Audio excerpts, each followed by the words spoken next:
Well, in a little over 2 weeks, the Summer Olympics will begin. The countdown is now at 18 days, and all month long we are introducing you to Michigan athletes that will be competing in London. And one of them is boxer Claressa Shields. She just finished her junior year at Flint Northwestern, and while her classmates enjoy summer vacation, she'll be competing in the world's biggest stage. Jack Doles joins us right now with her story. Jack? Yeah, she has to be one of the potential feel-good stories of the London Games. Before she started boxing, Claressa says one of her goals was to have 10 children by the time she turned 25. She told me she wanted to show her mother you could love all your children. But that was before she stepped into the ring and discovered her enormous talent. Now her life is on a much different path. For nearly a century, Burston Fieldhouse has been a haven for Flint's youth. A gritty old building where athletes like Glenn Rice, Mateen Cleaves, and Heisman Trophy winner Mark Ingram came to play. But deep in the bowels of Burston, on the tattered canvas of a makeshift ring, fighters come to work.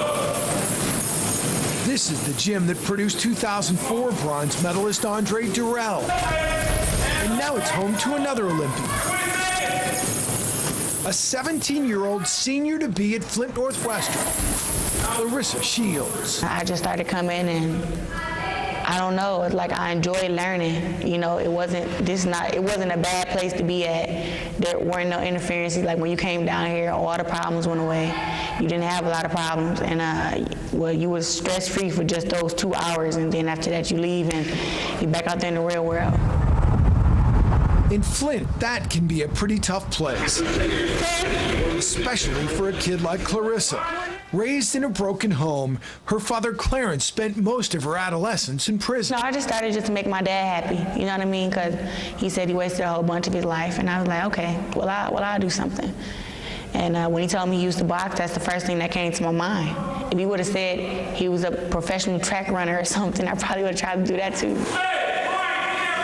Claressa was 11 when her father first brought her to Burston. That's when she met the club's coach, Jason Crutchfield. We have a routine that we go through. We teach the kids how to box, and she was doing it real well, and she was doing better than the boys, so that's when I kind of saw something, and I kind of just grabbed her. And Claressa saw something in boxing. It gave her a purpose. Well, I think, you know, Ressa was at an age and a point in her life where she could go this way or that way. It just gave me something to put all my hope into. You know, I don't have to go out there and put my hope into a guy or faith into a guy to love me, you know what I mean? I'm down here, and this is where I feel most loved. The love she gets in the gym can best be described as tough.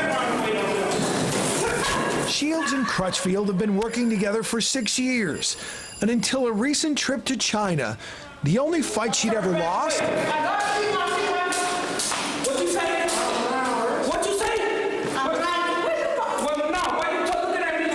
was the occasional verbal knockout from her coach. Every once in a while, you have to push her. So far, Crutchfield has pushed the right buttons, and Shields has responded. She's already made history as the first U.S. woman ever to make an Olympic boxing team, and she'll head to London, hoping to make more. That'd be real nice to carry, you know what I mean? First woman to win a gold medal out of Flint, and then again, I'm black. That'd be great. Claressa is also the youngest in 40 years to make an Olympic boxing team. She'll be fighting at middleweight. Women's boxing begins at the Olympics on August 5, the gold medal bout scheduled for August 9. Okay, Jack, thank you. You can follow along with Michigan athletes competing in London. We have their stories at the Olympic Zone. Just click on the sports tab at woodtv.com.